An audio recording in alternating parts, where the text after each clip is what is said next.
be preaching with a heavy heart this today because maybe some of you know I've been writing this on the prayer requests regarding my sister-in-law who passed away May 23rd, I think.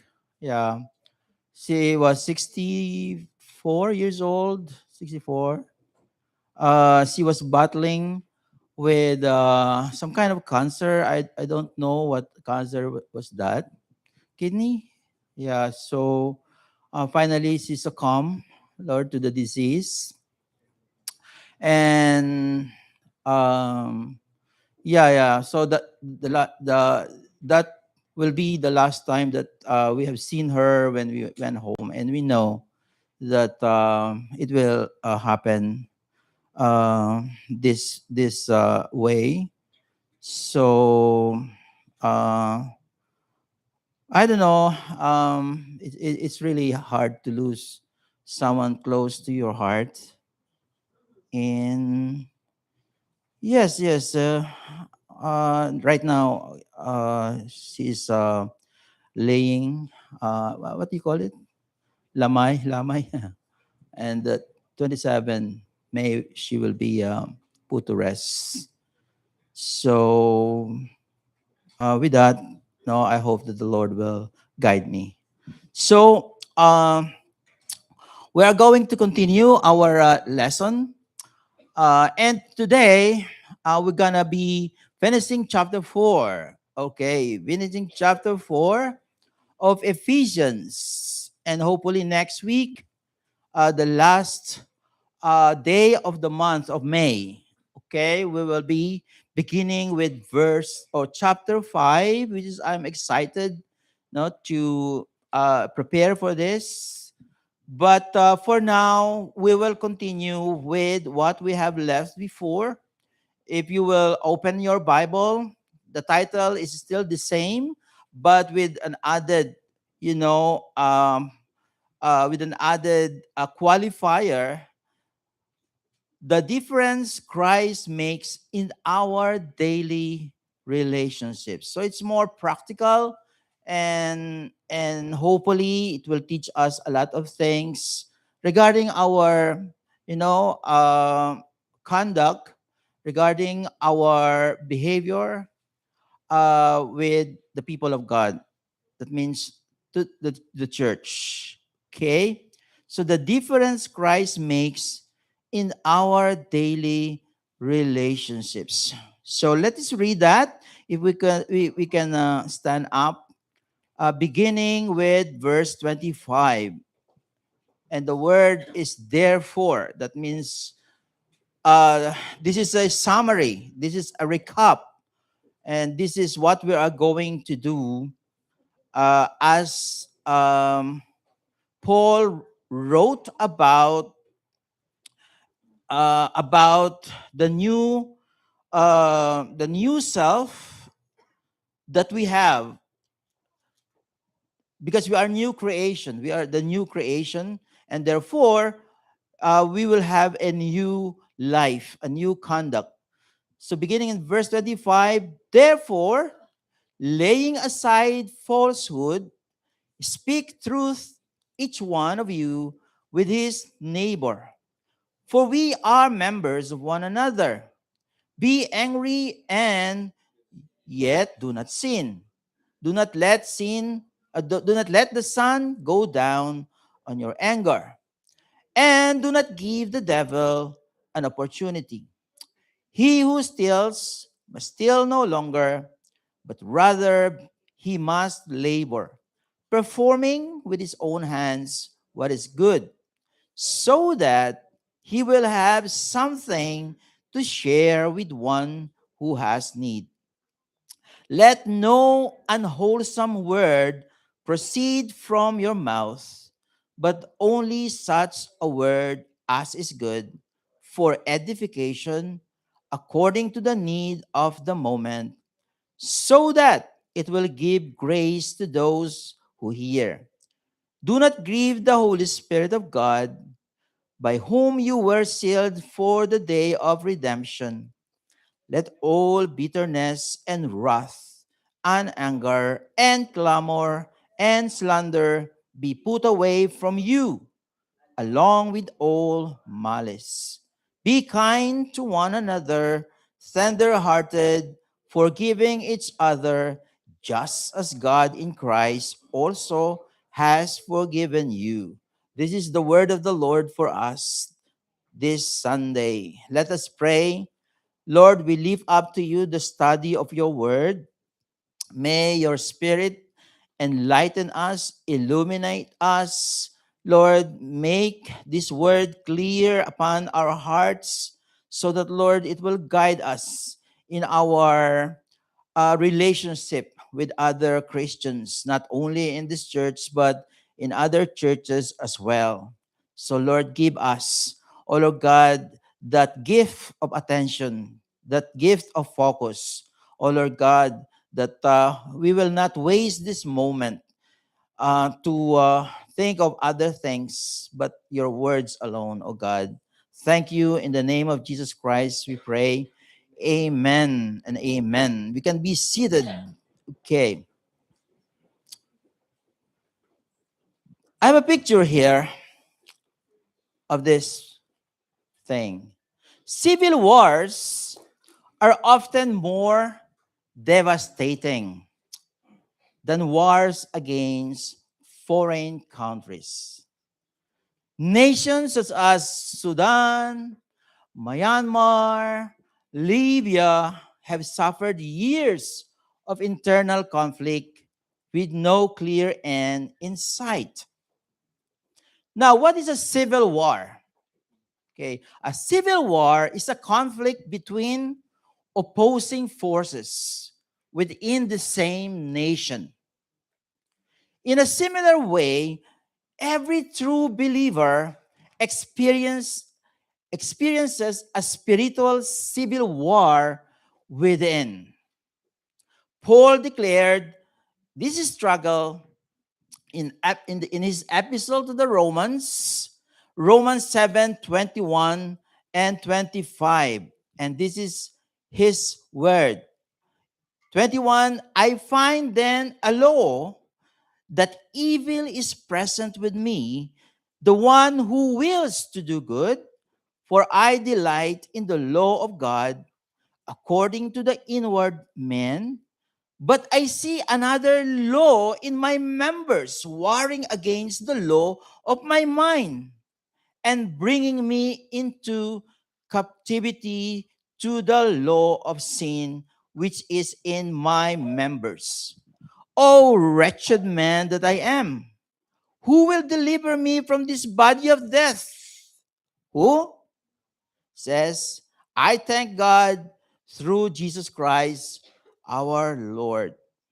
So then, with the mind, I myself serve the law of God, but with the flesh, the law of sin. Now, have you noticed the word warring in there? I think it's highlighted. Warring in them. No? So there is a conflict. Though we are a new creation, old things have passed away. Behold, all things are new. What old things have passed away? It's our sin before God. It has been paid once and for all. But the old self is still living in me, and the old self is obeying the law of sin and death. But the new self is now living in the law of the Spirit and life. The conflict between the law of God in the inward man and with the flesh, the law of sin. So God did not remove the old nature when He saved us. Instead, He placed within us a new nature. That's why our song today is Change My Heart, O God. God has changed our heart from a heart of stone to a heart of what? Flesh. Meaning to say, a heart that is sensitive now to the prompting, to the leading, to the voice of the Spirit. He placed within us a new nature empowered by the Spirit, by the Holy Spirit. The Christian life, therefore, became what? A daily battle between the old self and the new self. How many of you have experienced that struggle? Huh? There is a leaning to sin, but there is also an urge to do what is pleasing to God. So if you are truly saved, you know this tug of war firsthand. You know, when Lola, me, and I, walk through the mall, and usually Square One, we often hold hands. People might think, oh, what a romantic old couple. Well, yes, but sometimes it is more strategic than romantic. Or shall I say economic? If I sense Lola me, huh, drifting toward winners, winners? Okay. I tighten my grip and gently redirect her. You know what? Because once you enter winners, you come out losers.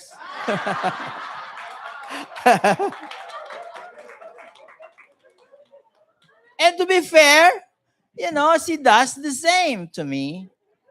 Whenever my old nature, my tendency begins gravitating toward gadgets, electronics, and the likes.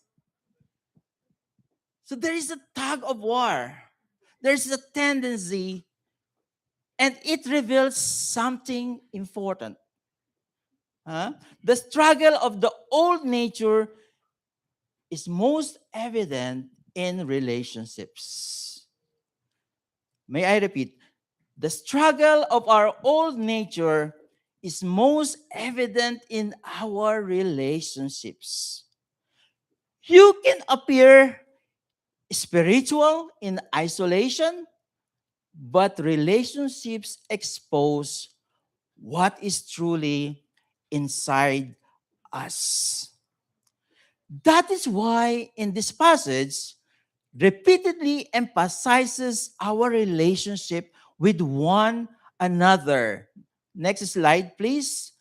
If you can notice, this highlighted in yellow, there is that relationship to one another. For we are members of one another to share with one who has need, to those who hear, and to one another, each other. Those are words, that describes that we are not living in isolation. Still, I cannot believe those Christians who just watch TV, you know, or watch YouTube videos, to learn something from preachers from far away. Yeah, there's a benefit of that, but it's different when you are facing a face, not a screen, right? When you are in contact with one another, when you see eye to eyes, when we work together, like yesterday, maybe there's a lot of things to to accomplish, to finish, so that things will happen. It's different. You are interacting. Because Christianity is not merely about restoring our relationship with God. It is also about restoring our relationship with people. And before we can, be, we can relate to the people outside, to unbelievers, we need to practice it here. Right? As John taught, wisely said. John Stott is an Anglican theologian and author. He said, "You cannot be good in a vacuum, but only in the real world of people." And I agree with that. I grow up with you. You grow up. You know, iron what? Sharpens iron. You cannot learn if you're like a monk or alone. No, you cannot. Your character will not be developed unless you interact with people. So the Christian life involves what? As the apostle said in this letter, verse 22, put off your old self, put on the new self. It's just like wearing clothes and taking off clothes. The Christian life is not merely subtraction. It is not also addition. It is replacement. Can we say that? Replacement. Replacement. We do not simply remove sinful habits, nor add virtuous traits. We replace them with Christ-like character.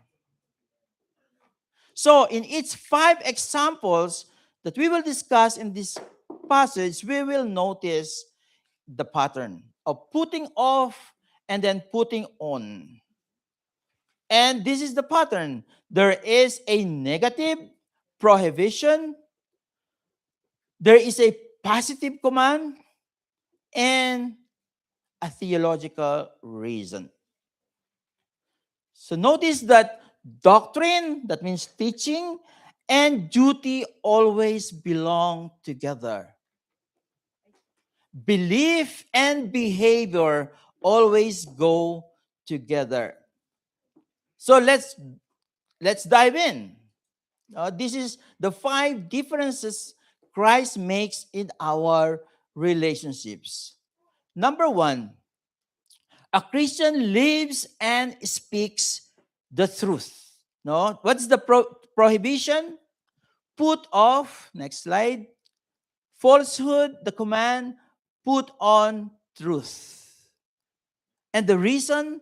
Because we are members. We are members of one another. Okay, Ephesians 4:25. Therefore, laying aside falsehood, speak truth, each one of you, with his neighbor, for we are members of one another. If you will notice, it is capitalized in our translation because this is a quote from the Old Testament, specifically Zechariah 8:16. Zechariah 8:16. Now, what does the Bible mean by falsehood? Falsehood. Falsehood is a state of being untrue or inaccurate. Inaccurate. It refers to a false statement or a lie. It can also include the act of deceiving. Deceiving. Now, my question to you, who do you think is the author of this? Satan, of course, is the father of lies. John 8:44, Jesus said, declare that you are of your father, the devil, and you want to do the desires of your father. He was a murderer from the beginning and does not stand in the truth because there is no truth in him. Whenever he speaks a lie, he speaks from his own nature, for he is a liar and the father of lies. That is Satan. In contrast, Christ is the truth. John 14:6, Jesus said to him, I am the way, the truth, and the life. The truth. He's the ultimate truth. Anything that Jesus said is true. Truth. and reality. Truth means reality. That is the reality. And falsehood destroys fellowship because the body of Christ can only function properly when truth flows freely between its members. Because we are members of one body. So that is the metaphor that Paul is using, this body. The church is like this body with many members, hands, diba? Toes, and legs. And each one is, no, it's one of our members of the body is communicating truth to the brain. No? Meron tayong kasabihan, ang sakit ng kalingkingan ay dama ng buong katawan. Totoo ba yun? Yes, it's true. Kapag yung ingrown ko ay masakit na, hindi pine-fake nung kuko ko yung pagdadala ng message ng pain sa brain. Is reality. What will happen if a part of your body is sending false message? Ganun yung leprosy, di ba? You can touch a hot stove and it will not bring a hot message to your brain because there is numbness there. The same way with falsehood. No? In the body of Christ, if there is falsehood, if you are communicating false about yourself, false identity, your facade is different. You have a mask. So it's a mask that you show to others, and that is not the real you. You are communicating a lie. You are not of yourself. You see, many churches today, this is relevant, either broke up or closed down, not because of heretical teachings, bad doctrines, but because of cover-ups. Do you agree with that? They are hiding the truths about the immorality of the leaders. There is no financial transparency. A believer should not only avoid lying, but should actively speak truthfully. Actively speak truthfully. How do we actively speak the truth? Of course, speaking the truth in love. Love. It is by balancing bold honesty with deep compassion. You are genuine. No, you are authentic. And the clearest examples include sharing the gospel with respect.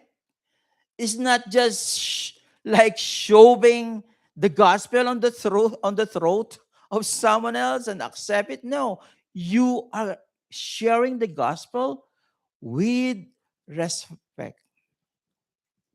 Or it could be gently confronting a friend about destructive behavior to help them heal. So those are just a few examples of speaking the truth and not advocating lying or falsehood. Sometimes silence itself can become dishonesty when truth should lovingly be spoken. Sometimes tumatahimik na lang tayo para walang gulo, no? Yeah, di ba? Okay, keep it to yourself. But it is not it should not be that way. A believer should actively speak the truth with love. And may I add, in the right timing, in the right way, the right heart. So you need wisdom. But this is important because a church that doesn't, you know, tell the truth will not be blessed by the Lord. Second, in verse 26, 27, a Christian controls anger. Anger. What is the prohibition? Put off sinful anger. And the command, put on righteous anger. The reason, so that you will not give the devil chance or a foothold. You see, in the Bible, there are, many shades of anger. And in here, uh, the Greek for anger is thumos. Thumos means a turbulent or passionate outburst. Have you seen, a kugon? That's why we have ningas kugon. No, it just suddenly bursts into flame and it's gone. That is thumos. The other one is orge. Orge, abiding and settled habit of mind which is aroused in certain conditions. No? Now, in Ephesians 4, 26, 27, let us read, be angry and yet do not sin. Again, it is capitalized in our Bible. That means it was taken from some Old Testament text, and specifically Proverbs, Psalm 4:4. Psalm 4:4. Do not let the sun go down on your anger, and do not give the devil an opportunity. My question is anger always bad? No, no, not necessarily. There is what we call righteous anger or righteous indignation against sin that is proper for believers. Hmm? When someone is, torturing a baby, do you think you will not get angry? Of course not. Of course. Tama yung sagot ko? Of course you will get angry. Sorry. Of course you will get angry.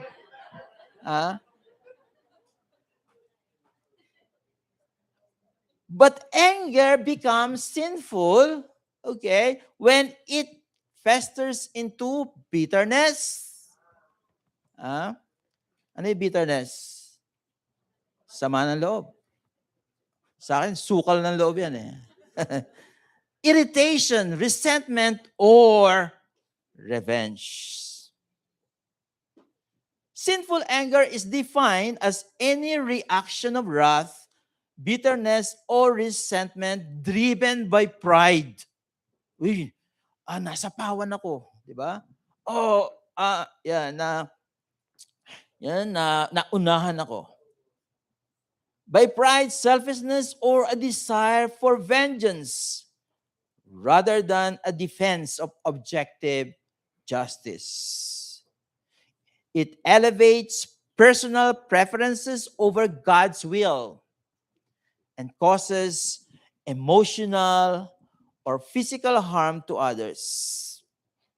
And as I said, there is a struggle within us whether, we will follow our feelings, the old self or the new self, whether we will forgive when people, belittle us, when people put down us, when people make joke upon us. There is a struggle whether we will follow, God's will, the new self or the old self. For example, ng sinful anger, vindictiveness and retaliation, seeking to even the score.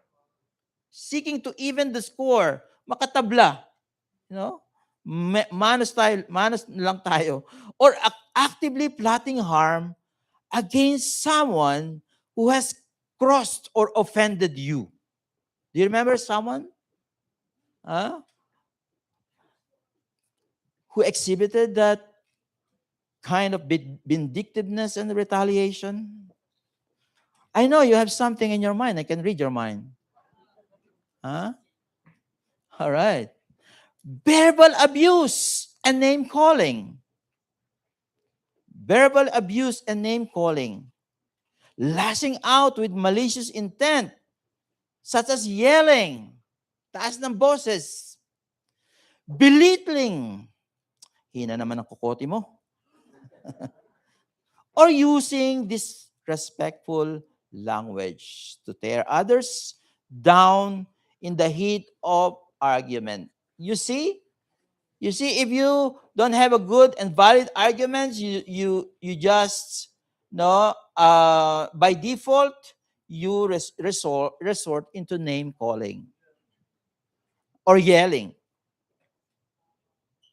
What else? Festering resentment and bitterness, holding onto a grudge, or secretly stewing. Stewing meaning pinapakuluan. In anger and thinking in yourself, may araw ka rin because you did not get your way, even if you do not outwardly explode. Cool ka lang, pero sabihin sa sarili mo, may araw ka rin. Parang si Fernando Po Jr., di ba? May araw ka rin. Hindi ka nasisikatan ng araw. Okay. Impatience and irritability over minor inconveniences. That is still anger. Snapping at family members, co-workers, or service workers kasi na bad trip ka. Simply because your personal agenda was interrupted. Impatience and irritability.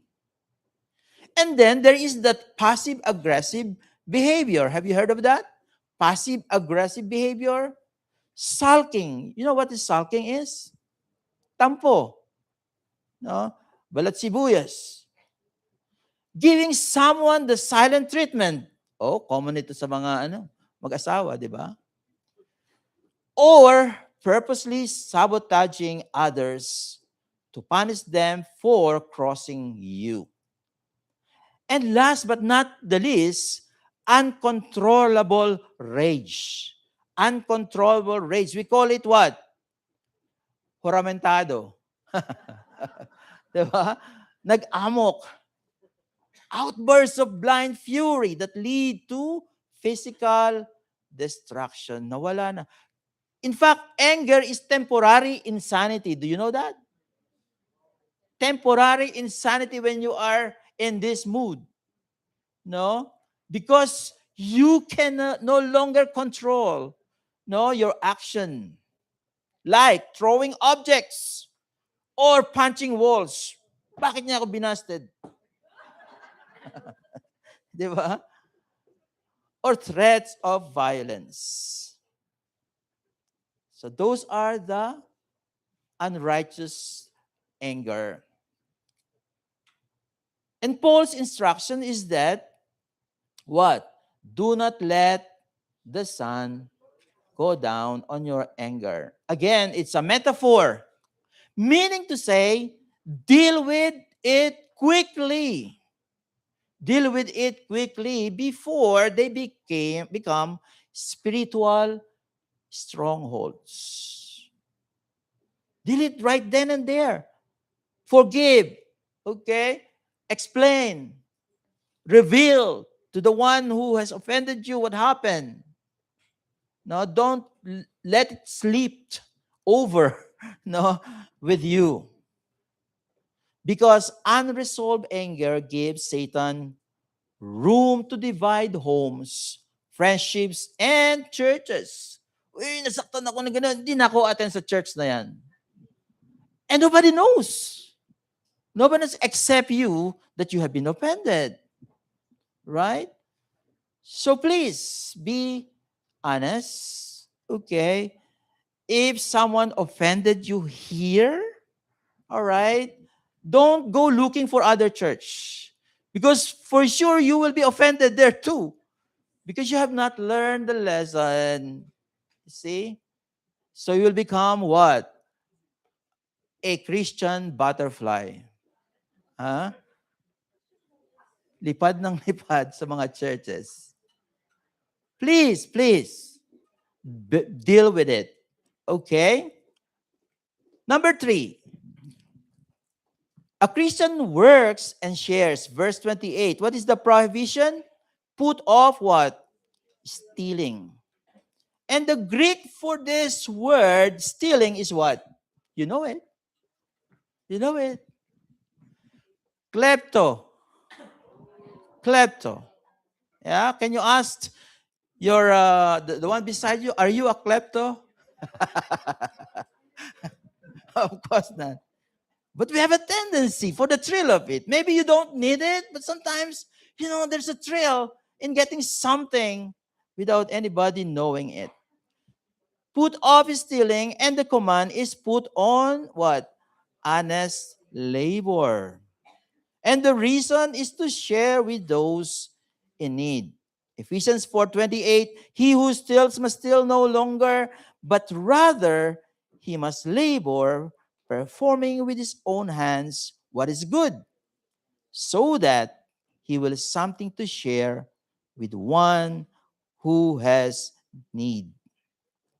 So, the obvious definition of stealing is to take something that is not ours and claim it for our own. And you know what? It is rampant in every nation, in every land. For example, in Canada alone, I made a little bit of digging.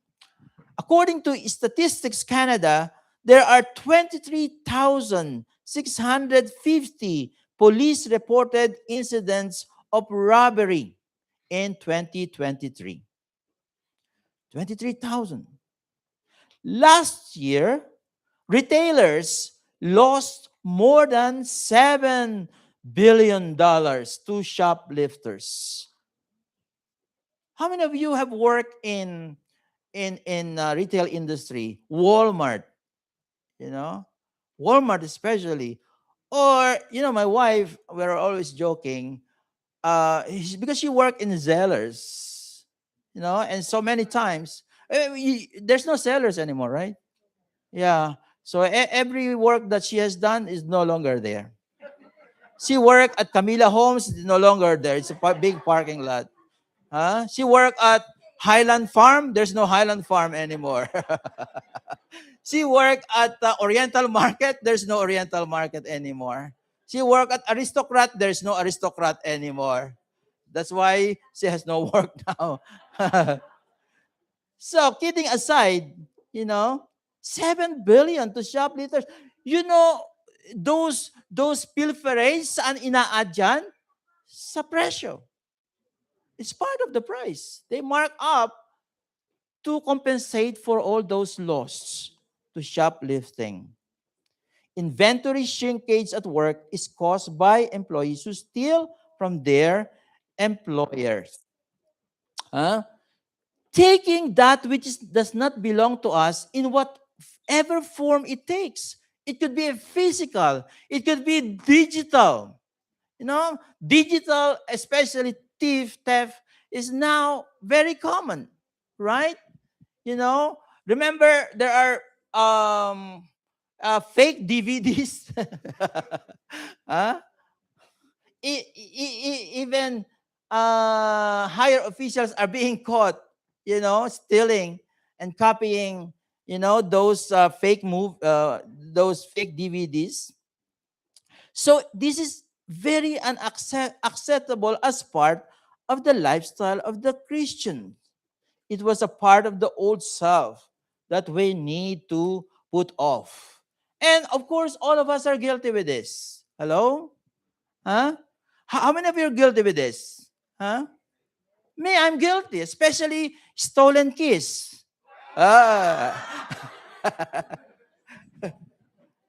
Okay, I often steal keys. Okay. Now, what is the opposite of stealing? Huh? It is not merely working. Okay? The opposite of stealing is generosity. Generosity. Remember Zacchaeus? Huh? Whatever he stole, okay, he will return back 4 times. Right? So because working is already given. Everyone must work to provide for himself, for his family. Anyone who does not provide for his family is worse than what? An unbeliever, an infidel. So all of us must work to earn her gifts. You must sweat, not sweating. But more than that, it is about stewardship. God bless us not simply so we can accumulate, no, stuff, no, but so we can become channels of blessings to others. Are you a hoarders? Hoarding stuff. Okay, make a garage sale this summer. Okay, this spring. And, everything that you uh, earn, okay, sold and bought, you can just give it to others who have need. And there's so many people who have need. So it is about stewardship. Biblical stewardship asks not how much can I keep, but how much can I share. How much, not how much can I keep, but how much can I share. Okay? But usually it is how little can I share. Okay, number 4, and we're going there fast. A Christian uses words to build up. Verse 29. What is the prohibition? Put off what? Corrupt speech. The command, put on edifying speech. Edify means building or build up. And the reason? To give grace to those who hear. Ephesians 4:29 says, let no unwholesome word proceed from your mouth, but only such a word as is good for edification according to the need of the moment, so that it will give grace to those who hear. You see, what is an unwholesome speech is like? It is like a rotten fruit. When you place a rotten fruit, no, in the pile of good fruit, what will happen? Everything will be rotten, no, in due time. So it's contagious. It's contagious, unwholesome speech. But what are corrupt speech? Well, it includes vulgar speech. No? What are vulgar speech? Cuss words. Cuss. C-U-S-S. Words. Profanities, which you always hear on Hollywood movies these days. Cutting speech. Cutting. A sharp, harsh, or sarcastic remark. Oh, you arrived very early today, where in fact, he or she arrives 1 hour late. Huh? Gossip. Gossip is corrupt speech. Nung 1980s, ang tawag dyan, 60s, chismis. Di ba? Galing pala sa Spanish yun, chisme. Spanish. Noong 90s, ang tawag dyan, siete. Remember? Remember? Ngayon, iba na. Marites na. Which means what? Mari, ano ang latest? Ha? Mari, ibig sabihin mga babae lang, walang parites. Gossip. And careless speech. Careless speech. Careless speech refers to impulsive, unverified, or thoughtless remarks spoken without considering the consequences, context, or accuracy. Tawag dyan ay ano? Tactless. Tactless. It often leads to misunderstandings, misinformation, or unintended harm. So instead that our words should strengthen, encourage, heal, and minister grace, it does the opposite. Remember Proverbs 25:11, which says, like apples of gold in settings of silver is a word spoken in the right circumstances. In the right circumstances. Have you experienced being, encouraged by just word that, somebody uttered during conversation, and it gives you like energy more than Gatorade? Huh? It happens when we obey, we think before we speak. We think before we speak. Okay? And I'm guilty with that. No, many people are offended because I just, throw them the words with I don't think, much. So a good question before speaking is, will these words leave this person stronger in Christ? Will these words leave this person stronger in Christ? Robin, where's Robin? Were you strengthened last night? Oh, wala yata rito. Huh? With the words that you have heard from those who have advised you regarding married life? I hope so. Okay, so number 5 and last. A Christian reflects God's kindness. Verse 30 to 32. What is the prohibition? Put off bitterness and malice. Malice is wickedness. Put off bitterness and malice. What's the command? Put on kindness, compassion, and forgiveness. What's the reason? God forgave us in Christ. Let's read it. Ephesians 4:30 to 32. Do not grieve the Holy Spirit of God, by whom you were sealed for the day of redemption. Let all bitterness and wrath and anger and clamor and slander to be put away from you, along with all malice. Be kind to one another, tender-hearted, forgiving each other, just as God in Christ also has forgiven you. So just an aside here. Okay, the Holy Spirit is the third person of the Trinity. He is a what? A person. A person will always feel something, right?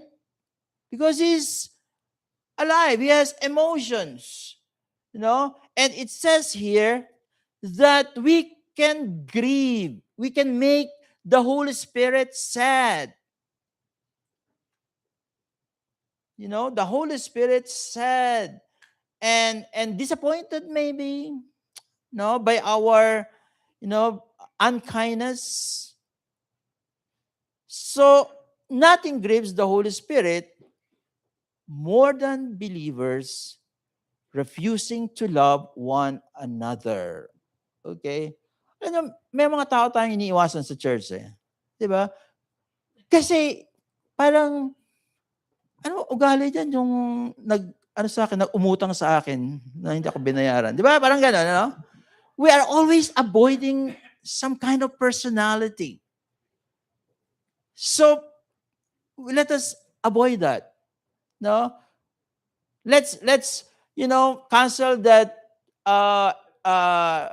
saying that the birds of the same feather flock together. Sabi ko, sa akin yun, birds of the same feather lagapak together. All right? Bitterness. Sama ng loob. rage, rage, puot, slander. Alam niyo yung slander? Sa Greek pala to, blasphemia. Blasphemia, where we got the word blasphemy. No? Saying untrue things about God. Or in terms of a person, it means paninirang puri. Yep. Slander. You wreck the reputation of a person by slander. And this is worse, unforgiveness, which damaged the unity of Christ's body. Because kindness, being kind, reflects the very character of God. Kindness of God leads us to what? Repentance. To the change of heart. You see, if we are kind to people, especially in the family of God, that person will be led eventually to God more and more, closer and closer. And of course, we forgive basically, obviously, because we are what? Forgiven people. We ourselves have been forgiven. How many of you have not believed that? If you have not believed that, you are not yet born again. The guilt is still with you if you have not received the forgiveness of God. Now we have the avenue to be forgiven to this heavy guilt that we are feeling because Christ paid everything. Every, sin that you have committed since the time that you can commit sin, these things are lifted up. Romans 5:8, but God demonstrates His own love for us, that while we were sinners, Christ died for us. Always memorize that. When someone offended you, and sometimes the offense is unintentional.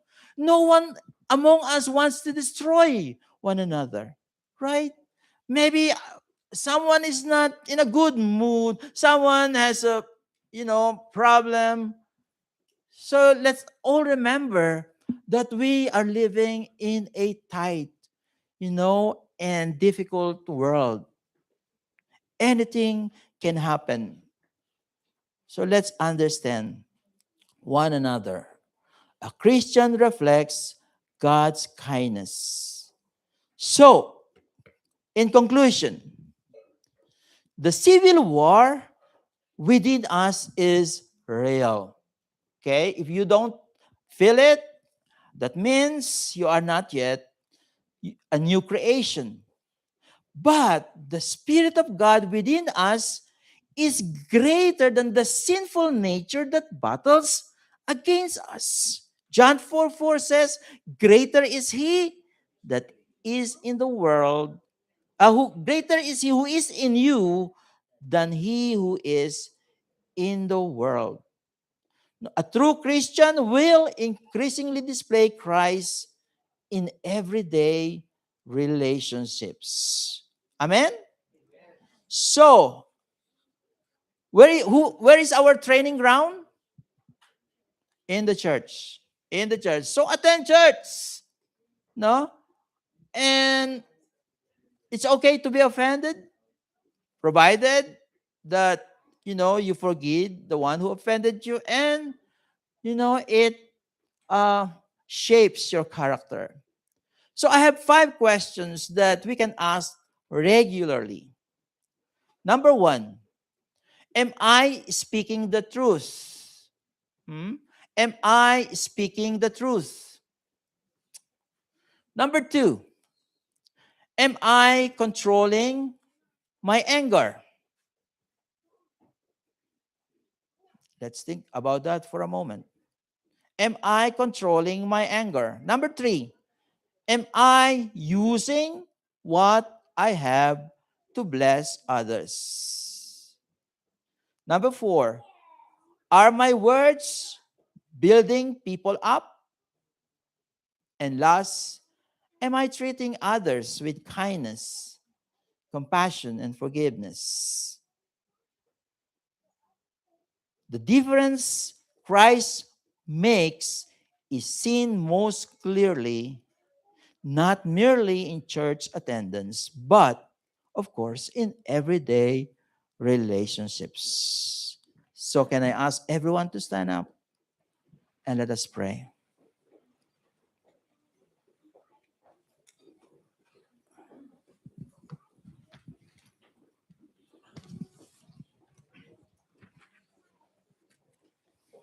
Thank you, Jesus.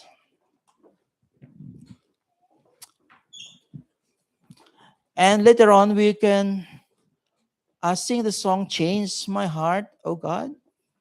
May it ever true. Change my heart, O God, that it will. What's the next word? May- That what I may I be like you, like Jesus. Okay. So let's pray.